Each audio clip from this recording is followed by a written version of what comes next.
Mesdames, Messieurs, bonjour, bienvenue sur Alizé. Très heureuse de vous retrouver pour votre édition de la mi-journée. Nous allons parler environnement puisque vous le savez, la France accueillera à la fin du mois la COP 21, la conférence sur les changements climatiques.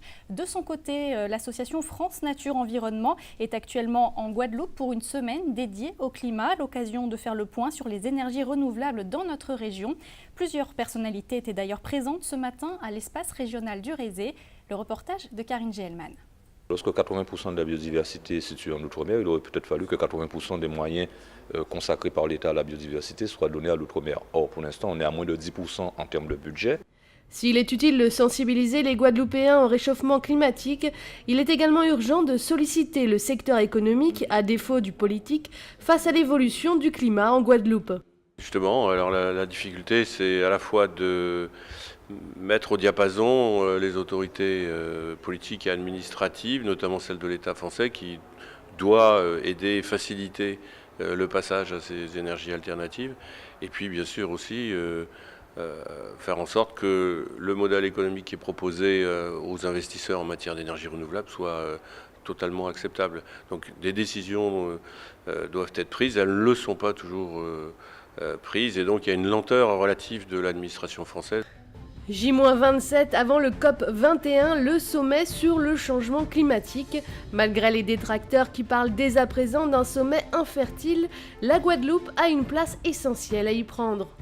Alors maintenant, il faut faire plus de coordination sur place et inciter à la fois les collectivités territoriales, mais aussi la société civile, le monde économique, à participer à cet effort pour lutter contre le réchauffement climatique. Il y a beaucoup d'activités très carbonées dans les Outre-mer, je pense notamment à tout ce qui concerne les transports, la mobilité en général. Également, la production d'électricité peut être concernée par des activités très carbonées. Et donc, c'est pour ça que pour moi, l'important, c'est que l'une des pistes, c'est de passer le plus vite possible aux énergies renouvelables terrestres, comme aux énergies renouvelables en mer. Et là, la France a aujourd'hui les éléments techniques, en tout cas, pour y répondre.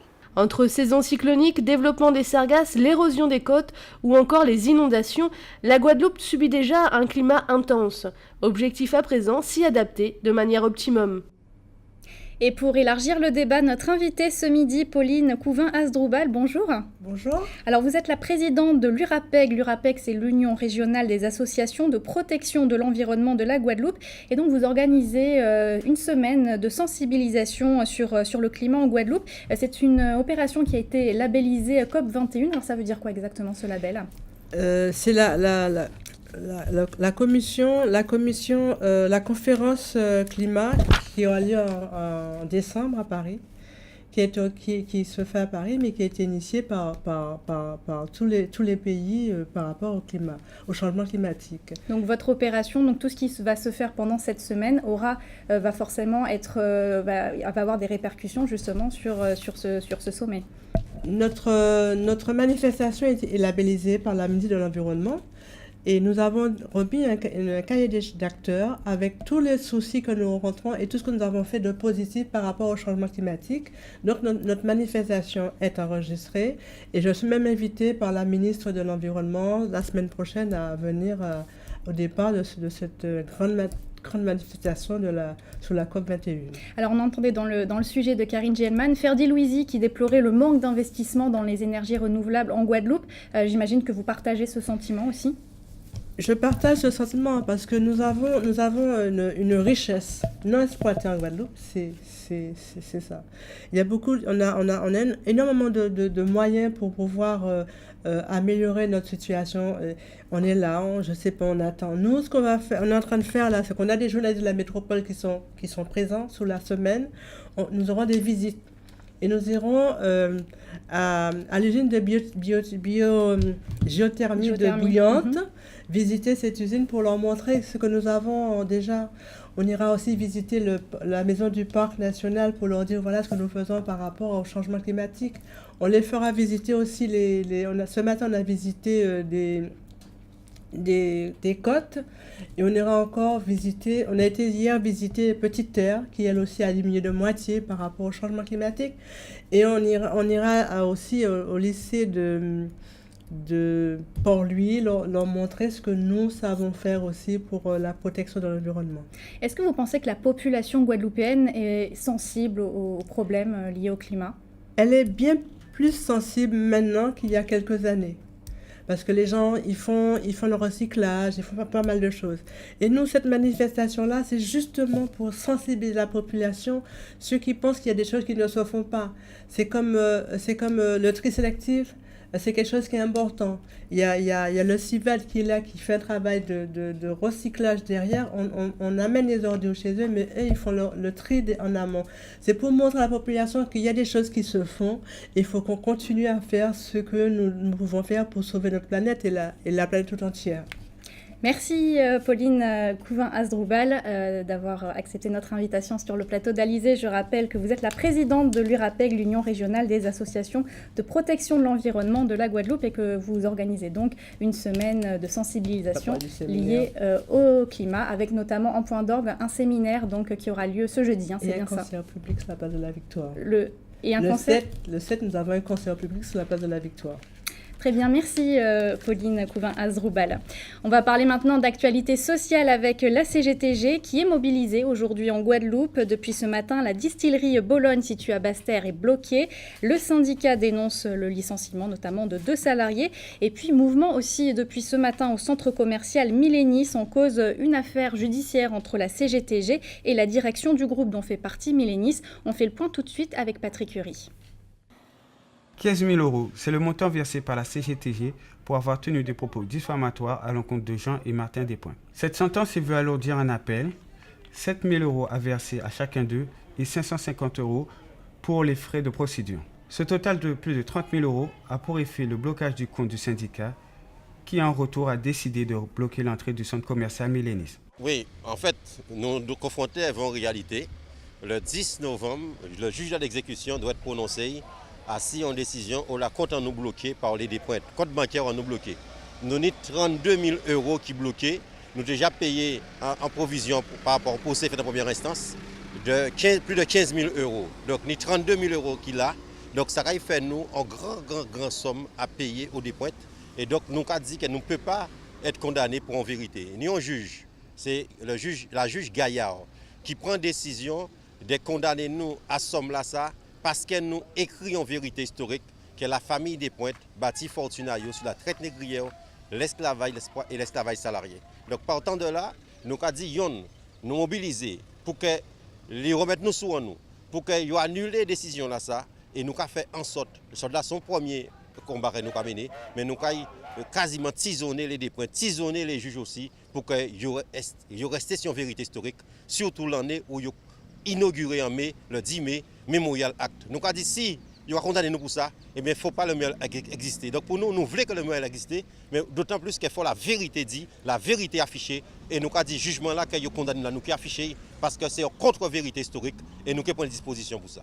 Rendez-vous pris le 10 novembre devant le tribunal de Pointe-à-Pitre pour statuer sur le blocage du compte de la CGTG. Lutter contre la délinquance en zone de sécurité prioritaire, c'était l'objet d'une opération menée ce matin par la préfecture de Guadeloupe. Plusieurs services étaient mobilisés, gendarmerie nationale, police nationale ou encore les services de douane. Richard Scott-Tamar a assisté ce matin à quelques interpellations. Cynthia Ragassamy vient de se faire contrôler aux abords du rond-point de Blanchard dans le cadre d'une opération d'envergure réunissant les différents services de maintien de l'ordre. Je dirais un peu d'inquiétude, non, parce que bon, je sais que je ne fume pas, je ne bois pas, je n'ai pas de produits stupes dans ma voiture, alors du coup, je n'avais pas peur du tout. Je me suis fait arrêter, je me suis mise à côté gentiment, et puis il n'y avait pas de souci. De temps en temps, il faut que la douane passe faire un petit contrôle de temps en temps, comme ça. Cette opération coordonnée de lutte contre la délinquance en zone de sécurité prioritaire s'est faite en présence du préfet de région, venu présenter les renforts arrivés vendredi dernier en Guadeloupe. 2 pelotons de gendarmes mobiles, c'est-à-dire 40 hommes, dont la zone d'action se situe entre Baie-Mahault, Pointe-à-Pitre et les Abîmes. Je suis présent parce que je tiens à être aux côtés des forces de sécurité dans leur mission exigeante de protection des personnes et des biens. Et j'ai souhaité, tout au long du mois de novembre et du mois de décembre, donc sur les 2 mois qui viennent, démultiplier les opérations, je dirais, coordonnées qui mobilisent l'ensemble des forces de sécurité. L'opération de ce matin n'est pas un hasard, avec le début de la saison touristique en novembre et l'arrivée de croisiéristes qui vont faire escale à Pointe-à-Pitre et traverser des quartiers sensibles pour accéder au Memorial Act. La Guadeloupe se doit d'être sécurisée. On va parler politique maintenant avec les régionales 2015 dont le premier tour aura lieu dans un peu plus d'1 mois. Les candidats ont 1 semaine pour remplir les modalités d'inscription en préfecture. Tout se passe uniquement à l'accueil de la préfecture de Basse-Terre. On fait le point tout de suite avec Anne-Elisabeth Artsen.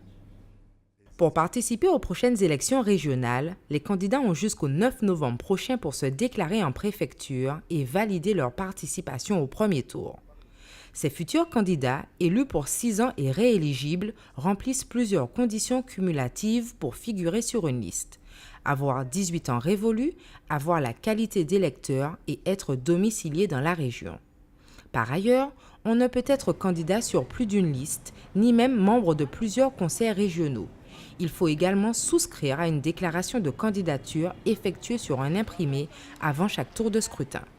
À ce jour, plusieurs candidats se sont déjà inscrits. Victorin Lurel, président sortant, PS, Harry Chalus, Laurent Bernier, Républicain, Mona Kados, Parti communiste, Marie-Christine Mierkidal, Parti indépendantiste UPLG, Mélina Seymour pour la liste Oui à la Guadeloupe et Jean-Marie Normertin, CGTG. Et je vous rappelle que le premier tour donc des élections régionales aura lieu le 6 décembre prochain. Politique toujours avec l'annonce des résultats des élections d'Haïti prévues aujourd'hui a finalement été reportée à jeudi afin d'analyser les nombreuses plaintes pour fraude déposées par les candidats et les observateurs. Allez, comme chaque jour, nous allons parler de vos coupures d'eau. Depuis ce matin, 7 heures, la distribution de l'eau est interrompue dans les secteurs de Cabou et Tambour à Petit-Bourg, et ce en raison de lavage de réservoirs. Retour à la normale prévu aujourd'hui en fin de soirée. On en vient maintenant à l'actualité dans la Caraïbe. Aujourd'hui, Anne-Elisabeth Artsen nous emmène à la Barbade ou encore en Jamaïque. Voici la Minute Caraïbe.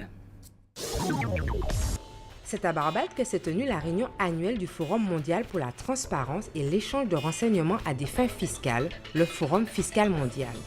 Après 3 jours de débat, cette instance adossée à l'OCDE, Organisation de coopération et de développement économique, a obtenu l'engagement du Panama et des îles Cook à passer à l'échange automatique de données en 2018.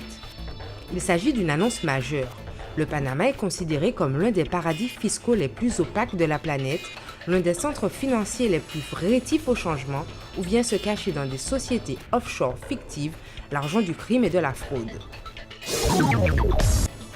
La sévère sécheresse provoquée par le phénomène climatique El Niño préoccupe les caféiculteurs du Nariño, département des Andes colombiennes et berceau de l'un des meilleurs cafés du monde. Selon l'Institut d'hydrologie, de météorologie et d'études environnementales, IDEM, le déficit des précipitations atteint 60% dans certaines régions, dont la zone andine du pays. Le pire est à venir. Les mois critiques seront décembre, janvier et février, a averti mercredi le ministre de l'Environnement, Gabriel Vallecro. Le Jamaica Promotion Corporation, JAMPRO, facilite la création d'une zone internationale de logistique de plus de 350 millions de dollars. Cette zone d'activité accueillera des usines de raffinage et de développement de produits pétroliers, la fabrication de matériaux composites et de matériaux d'isolation, l'assemblage de véhicules, la fabrication de produits pharmaceutiques ainsi que la recherche et la fabrication de produits du tabac. Des accords ont été conclus avec des entreprises situées aux États-Unis, aux Émirats arabes unis, en Inde, en République dominicaine, à Singapour et en Chine, qui devraient délocaliser certaines de leurs entreprises en Jamaïque. La fin de la première tranche des travaux est attendue pour juin 2016. Plus de 2500 emplois devraient être créés. Retour en Guadeloupe et on va parler culture avec cette exposition un peu particulière qui s'est ouverte au public hier après-midi à Jarry. Stick et Tatane sont 2 graffeurs. Durant une semaine, le public pourra les découvrir à l'œuvre. Une exposition qui va donc évoluer au fil des jours. Muriel Barlagne assistait à leurs préparatifs. Ils n'en sont encore qu'au stade du déballage. Les graffeurs Stick et Tatane investissent la galerie TNT Art Contemporain jusqu'au 11 décembre. D'abord, ils auront une semaine pour créer, une sorte de résidence ouverte au public entre 16h et 22h, d'où le nom de l'exposition Work in Progress. Au programme, des tableaux qui viendront s'incruster dans une grande œuvre murale de 70 mètres carrés. Les techniques des deux artistes vont s'y mélanger, entre autres le pochoir et d'autres méthodes comme le sticker qui permettent de gagner du temps. On s'est dit que ça peut être intéressant de partager ça avec le public par rapport au fait où les gens pourront voir, on pourra échanger, discuter, les gens pourront comprendre aussi parce que le pochoir, on le fait en amont, on le fait chez soi, mais arriver devant le mur une fois qu'on a peint, une fois qu'on est parti, si on n'est pas là pour voir comment ça a été fait, on ne connaît pas trop cette technique-là. Donc le but c'est aussi de partager et puis que les gens puissent venir boire un petit coup, un petit jus et partager notre travail avec eux. Ça peut être intéressant. C'est surtout un gros challenge parce qu'on n'a qu'une semaine pour peindre une assez grande surface. On ne dirait pas comme ça, mais la galerie est grande, il y a beaucoup de murs. Le challenge est double parce que c'est pas juste peindre un mur, c'est peindre un mur avec des toiles. Donc tout est vierge, les toiles, les murs, tout. Et on doit tout créer sur place, créer pendant une semaine. Donc on a une deadline comme on dit. Tatane a amené un certain nombre d'objets qu'il a récupérés afin de les insérer dans la création commune. Des vinyles revisités, des cassettes vidéo professionnelles à transformer et d'autres choses qui trouveront peu à peu leur place. L'artiste est adepte des méthodes rapides, comme l'utilisation d'un rétroprojecteur pour avoir accès à un modèle. Quant à Stick, c'est un grand passionné de la bombe. Le jour où j'ai touché la bombe pour la première fois, je sais pas, je pense qu'il y a eu une forme de déclic, il s'est passé quelque chose. Vous savez, quand vous prenez la bombe et que vous appuyez sur ce qu'on appelle le cap, le petit capuchon, et que vous sentez la peinture et l'air passer dans le cap et sortir, et que vous la voyez, surtout quand le mur est blanc, vous la voyez créer quelque chose. Moi, même encore aujourd'hui, après 15 ans, je trouve ça tellement beau et en même temps, je sais pas comment vous dire, ça me parle. Pour l'instant, les graffeurs doivent encore se mettre d'accord sur leur création. Eux qui se connaissent depuis 5 ans n'ont jamais graffé ensemble. Stick a grandi en Guadeloupe, Tatane en région parisienne. Ce sont toutes ces influences qui vont se rencontrer pour l'occasion. Une exposition à découvrir jusqu'au 11 décembre. On va parler de sport maintenant avec la Mini Transat des îles de Guadeloupe. Nouvel abandon, 3e jour de course. Durant la nuit, Radek Kowalczyk a déclenché sa balise de détresse suite à l'arrachement soudain de son tableau arrière. Du côté du classement, sachez que le Guadeloupéen Karl Chipotel a perdu quelques places puisqu'il est pour l'instant 32e. Avant de se quitter, on va faire rapidement un point sur vos conditions météo pour cet après-midi en Guadeloupe. Alors le temps devrait être agréable avec les éclaircies qui domineront le ciel guadeloupéen. Les températures seront comprises entre 29 et 31 degrés.